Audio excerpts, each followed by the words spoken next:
So let's begin with the very important topic of refrigeration and air conditioning subject, and that is the vapor compression refrigeration cycle.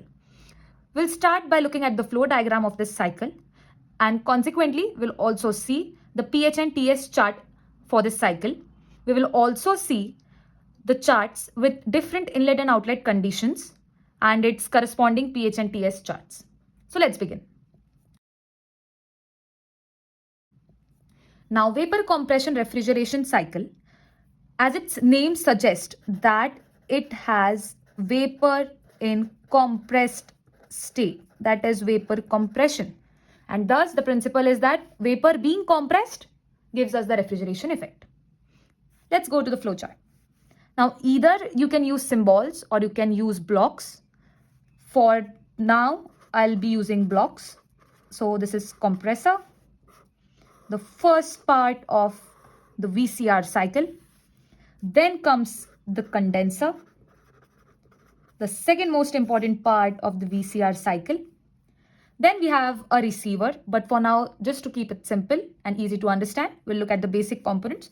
After the condenser comes the expansion device. And after this expansion device comes the evaporator, where we get the actual cooling and the cooling effect.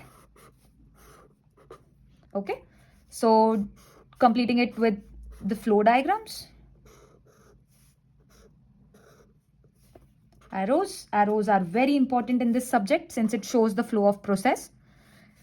So let's begin. We'll start with the exit of evaporator and we'll name it as point 1, 2, 3 and 4. Always remember that this is going to be the exit for evaporator. This will be the inlet for evaporator. Similarly, this will be the inlet for compressor. This will be exit for compressor, and same goes for condenser and expansion device. Now, when from the evaporator, the low pressure and low temperature vapor comes, the main role the compressor does is the suction of that vapor through the suction valve present here.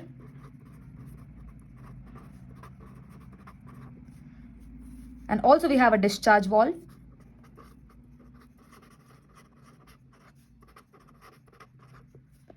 So this low pressure and temperature vapor from this evaporator is drawn into compressor by using the suction valve, and then it is compressed to high pressure and temperature. So basically the state of the refrigerant in evaporator and compressor is vapor. So here at evaporator exit, what we get is low pressure and temperature vapor refrigerant.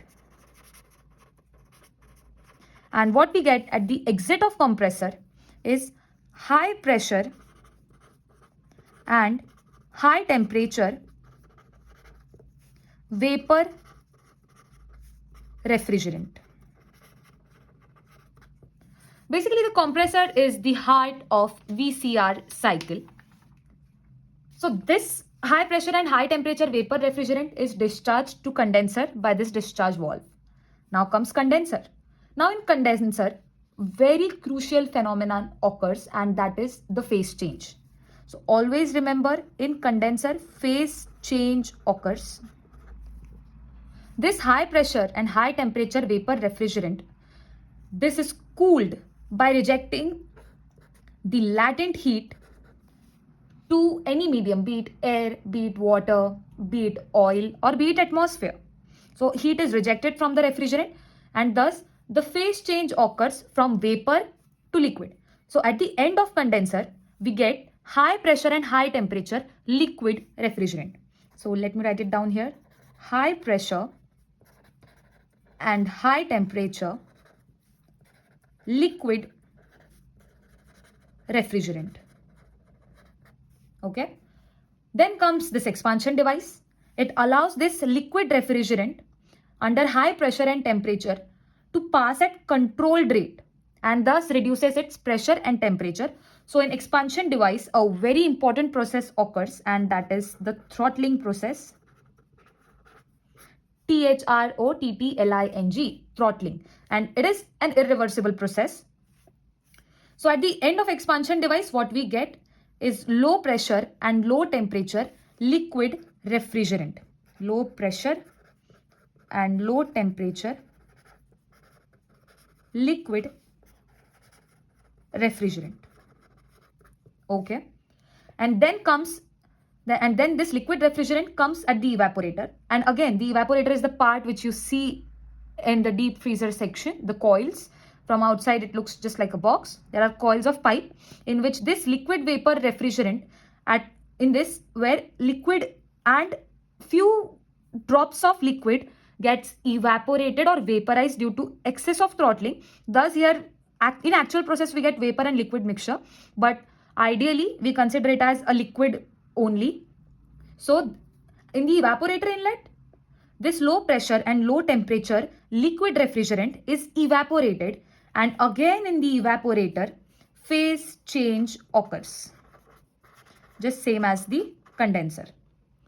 So here phase change occurs, that is from liquid to vapor, by absorbing the latent heat of the parts or of the products which are need to be cooled, and thus heat is absorbed by the refrigerant and the medium is cooled. And then again at the evaporator exit, we get low pressure and low temperature vapor refrigerant since phase change has occurred in evaporator.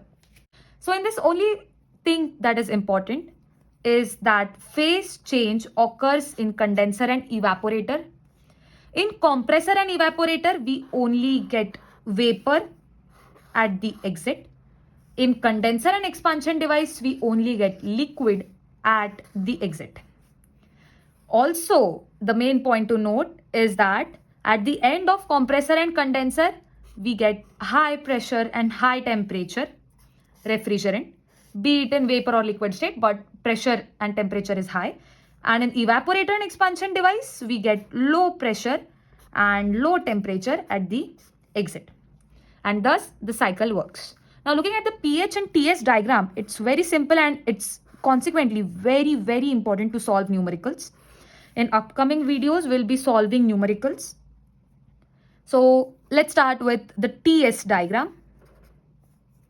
The curve of TS diagram is somewhat like this, and the chart is this, naming it as 1, 2, 3, 4. Now 4 to 1 is evaporator, 1 to 2 is compressor, 2 to 3 is condenser, and 3 to 4 is expansion device. So let's write down the process names. So process 1 to 2 is compression. Process 2 to 3 is condensation. Process 3 to 4 is throttling or expansion. And process 4 to 1 is evaporation in evaporator. Okay. So assuming that this is the evaporator exit, point 1. So at the exit, what we get is, you can see that the corresponding temperature T1 is equals to T4 and T2 is equals to T3. Here it is clearly seen that there is no change in temperature, and when there is no change in temperature but only change in phase, that is known as latent heat rejection. And the same is occurring here, that heat is being absorbed by the system, QA, heat is being absorbed by the system, and thus the phase change occurs from liquid to vapor. In compressor, the pressure and temperature increases, so T1 is less than T2, as it can be observed that T1 is less than T2. The pressure is increased, temperature is increased. In condenser, again, temperature is not changed, but phase is changed. So that's why we get a horizontal line, constant temperature. But here heat rejection is happening to any medium. And 3 to 4 is throttling process, where again there is change in temperature. Temperature is reduced, as we can see here, from high pressure and high temperature liquid refrigerant is converted to low pressure and low temperature liquid refrigerant. And looking at the pH chart, the curve first which we draw is like this.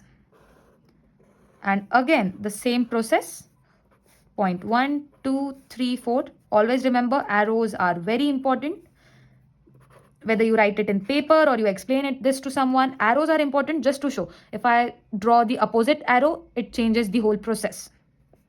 Again here, P2 is equal to P3 and P1 is equals to P4. So what happens here is from 1 to 2 pressure is increased in compressor, 2 to 3 pressure remains same, high pressure, high pressure.